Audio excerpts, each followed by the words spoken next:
नमस्कार।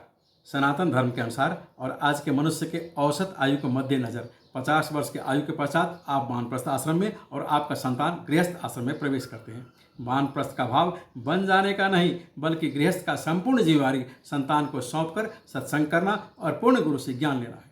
65 वर्ष के आयु तक आप अभिभावक के रूप में संतान को सलाह सुझाव दे सकते हैं, किंतु 66 वर्ष के पश्चात आप संन्यास आश्रम में प्रवेश करते हैं। अब आप अभिभावक की भूमिका भी त्याग कर मन से सन्यासी बन जाइए।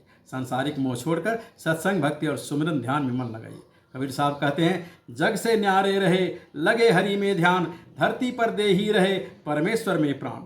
धीरे धीरे संसार को छोड़ने का अभ्यास कीजिए, क्योंकि एक न एक दिन तो संसार छोड़ना ही है। तात्पर्य संसार का असारता समझते हुए सांसारिक वस्तु से आसक्ति हटाकर परमात्मा में मन लगाइए। जैसे कमल कीचड़ में रहकर भी कीचड़ से निर्लिप्त होता है, आप भी संसार में रहिए, किंतु संसार को अपने भीतर नहीं आने दीजिए। स्मरण है, जहाज पानी में ही चलता है, किंतु पानी जहाज के अंदर आ जाए तो खतरा है। जीवन का यह अंतिम पड़ाव सांसारिक मोह छोड़कर सत्संग, भक्ति, सुमिरन, ध्यान में पूर्णतया उतरने के लिए है।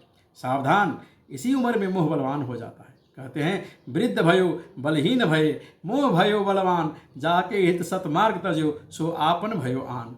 अतः इस आश्रम में मेरा आग्रह है कि न जग छोड़ो न हरि भूलो, कर्म कर जिंदगानी में, रहो दुनिया में तुम ऐसे जैसे कमल रहता पानी में। साहेबंदगी सतनाम।